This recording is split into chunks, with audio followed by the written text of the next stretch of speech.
তো হ্যালো বন্ধুরা, আশা করি সবাই ভালো আছেন। তো আজকে আমি আপনাদের সাথে শেয়ার করছি 14ই আষাঢ় 29শে জুনের দৈনিক পঞ্জিকা। তো 14ই আষাঢ় 29শে জুন পড়ছে সোমবার। আর সূর্যোদয় হবে এই দিন 4:58, সূর্যাস্ত যাবে 6:23। পূর্ণিমা পড়ছে এই দিন শেষ রাত্রি 4:48। মূল নক্ষত্র পড়ছে শেষ রাত্রি 4:12। শুক্রযোগ পড়বে দিন 3:27। বৃষ্টিকরণ পড়ছে 3:48 থেকে বকরণ, আর শেষ রাত্রি 4:48 থেকে বালবগ্রণ। জন্মে এই দিন কোনো শিশুর জন্ম হলে তিনি হচ্ছেন ধনুরাশি, ক্ষত্রিয় বর্ণ, রাক্ষসগণ, অষ্টতরী শনির ও বিংশতরী কেতুর দশা। শেষ রাত্রি 4:12 থেকে নরগণ, অষ্টতরী বৃহস্পতির ও বিংশতরী শুক্র দশা পড়ে যাচ্ছে। মৃতে এই দিন কোনো ব্যক্তির মৃত্যু হলে দোষ নেই। আচ্ছা, যোগিনী পড়ছে বায়ুকোণে শেষ রাত্রি 4:48 থেকে পূর্বে। কালব্লাদি 6:39 থেকে 8:19 মধ্যে পড়ছে, আর 3:02 থেকে 4:43 মধ্যে পড়ছে কালব্লাদি। কাল রাত্রি পড়ছে 10:21 থেকে 11:41 মধ্যে। যাত্রা তো এই দিন নেই। আর দিন হচ্ছে 2:36 থেকে যাত্রা শুভ, পূর্বে নিষেধ আছে। আর রাত্রি 1:21 থেকে বায়ুকোণে নৈরাত্রেও নিষেধ। শেষ রাত্রি 4:12 থেকে যাত্রা মধ্যম, আর শেষ রাত্রি 4:48 থেকে পূর্বে নিষেধ।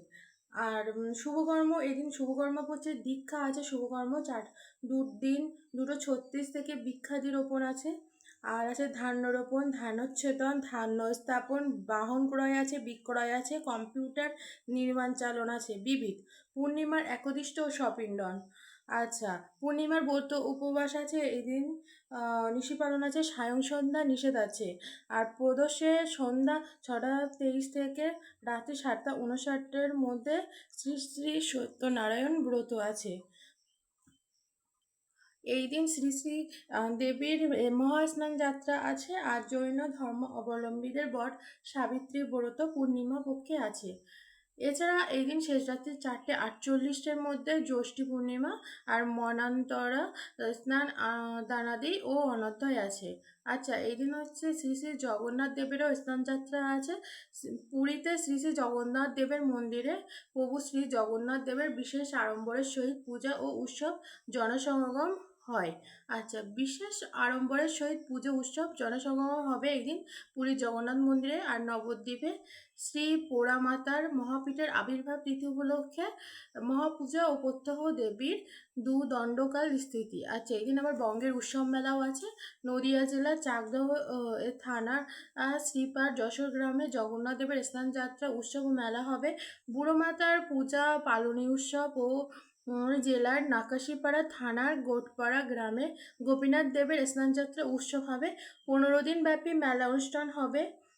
আর এই দিন দক্ষিণ ও 24 পরগনায় জয়নগর থানার জয়নগর মজিলপুর গ্রামে অতি জাগ্রত জয়চণ্ডী দেবীর 15 দিন ব্যাপী বাৎসরিক পূজা ও উৎসব ও মেলা হবে। ওই জেলায় ফলতা থানার অন্তর্গত জগন্নাথপুর গ্রামে স্নানযাত্রা উৎসব ও মেলা হবে।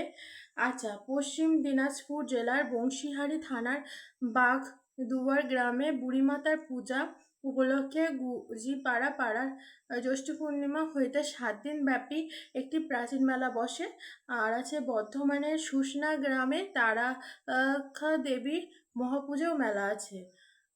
আর এই দিন হচ্ছে আপনার অমৃত যোগ পড়েছে দিন 8:35 থেকে 10:22 মধ্যে হচ্ছে অমৃত যোগ। আর হচ্ছে রাত্রি 9টা থেকে 12:03 মধ্যে। আর 1:28 থেকে 2:54 মধ্যে হচ্ছে অমৃত যোগ। মাহেন্দ্র যোগ হচ্ছে রাত্রি 3:36 থেকে 4:19 মধ্যে। এই দিনে রাশিফল বলছি। এদিন রাশিফল হচ্ছে মেষ ক্ষতি হতে পারে মেষ রাশির। আর বৃষ রাশির হচ্ছে আর্থিক লাভ হতে পারে। রাশির নিঃসঙ্গতা হতে পারে। কর্ক রাশির বন্ধু সমাগম হতে পারে। সিংহ রাশির রোগভোগ হতে পারে। কন্যা রাশির চাকুরি প্রাপ্তি হতে পারে। তুলা রাশির দ্বিমুখী আয় হতে পারে। বৃশ্চিক রাশির দালালিতে লাভ হতে পারে। ধনুরাশির ক্রিয়ায় সাফল্য আসতে পারে। মকর রাশির ব্যবসা বৃদ্ধি হতে পারে। কুম্ভ রাশির নৈরাশ্য হতে পারে। মীন রাশির পৃষ্ঠ বেদনা হতে পারে। তো গ্রহস্ফুটের নক্ষত্র সংখ্যা হচ্ছে রাহু 6, চন্দ্রের 19, মঙ্গলের 3, বুধের 7, বৃহস্পতির 8, শুক্র 9, শনির 27, রাহু 24, কেতুর 10।